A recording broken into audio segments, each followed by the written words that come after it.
পরম বন্ধুই এখন পরম শত্রু হয়ে উঠেছে ভারতের প্রধানমন্ত্রী নরেন্দ্র মোদীর জীবনে।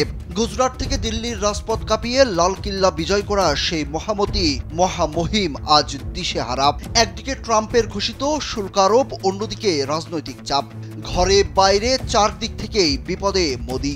বন্ধুর মন রাখতে সব শর্ত মেনে নিলে রুষ্ট হবে দেশের কৃষক সমাজ, ভেঙে পড়তে পারে তার সরকার।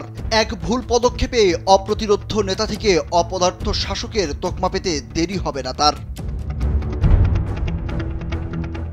যুক্তরাষ্ট্রের শুল্ক যুদ্ধে বাংলাদেশ বাজিমাত করলেও বেসামাল ভারতের রাজনীতি, অর্থনীতি।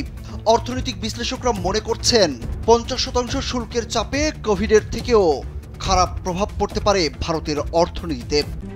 RICL TMX, যুগের পর যুগ স্থাপনা থাকে মজবুত। কারণ 2024 সালে ভারত ও যুক্তরাষ্ট্রের মধ্যে পণ্য ও পরিষেবা মিলিয়ে মোট বাণিজ্যের পরিমাণ ছিল 21,123 কোটি মার্কিন ডলার। তার মধ্যে ভারতের রপ্তানির পরিমাণ ছিল 12,890 কোটি মার্কিন ডলার। ট্রাম্প এমন চড়া হারে শুল্ক বসানোর ফলে বড় ধাক্কা লেগেছে দেশটির অর্থনীতিতে। ভারতীয় সংবাদ মাধ্যম NDTV প্রফিটের প্রতিবেদন বলছে, ওয়ালমার্ট, অ্যামাজন, টার্গেট ও গ্যাপের মতো মার্কিন সংস্থাগুলি ভারত থেকে তাদের অর্ডার আপাতত স্থগিত করেছে। প্রেসিডেন্ট ট্রাম্প স্পষ্টত দুই কারণে উচ্চ হারে মিত্র দেশ ভারতের ওপর শুল্ক বসিয়েছেন।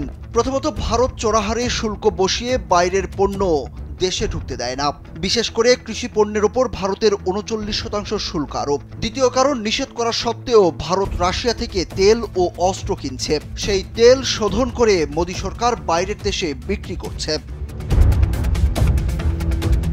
ফসলের উৎপাদন খরচ বৃদ্ধি ও ঋণের চাপে ফসলের ন্যায্য মূল্য পায় না ভারতীয় কৃষকরা, যার ফলে আত্মহত্যার পথ বেছে নেয় অনেকে। ভারতের সর্বশেষ সরকারি তথ্য অনুযায়ী 2022 সালে কৃষক এবং কৃষি শ্রমিকের মধ্যে মোট 11,290 জন আত্মহত্যা করেছেন, অর্থাৎ গড়ে প্রতি ঘন্টায় একজন কৃষক প্রাণ দিয়েছেন। এখন যদি ভারত সরকার ট্রাম্পের প্রথম শর্ত মেনে নিয়ে বাজার উন্মুক্ত করে, তাহলে কম মূল্যের মার্কিন কৃষি পণ্যের দাপটে আরও বড় ক্ষতির মুখে পড়বে দেশটির কৃষকরা, যার চড়া মূল্যও গুনতে হবে মোদী সরকারকে।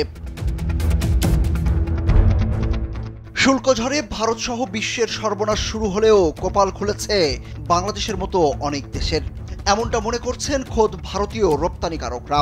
ট্রাম্প প্রশাসন বাংলাদেশের তৈরি পণ্যে শুল্ক 37% থেকে কমিয়ে 20% করায় পোশাক রপ্তানিতে বিরাট সুযোগ তৈরি করে দিয়েছে। অনেক মার্কিন রপ্তানিকারক প্রতিষ্ঠান ভারত ও চীনের মতো দেশকে বাদ দিয়ে বাংলাদেশের দিকে ঝুঁকে পড়বে বলে মনে করছেন অর্থনৈতিক বিশ্লেষকরা। সুরুজ আহমেদ, কালবেলা।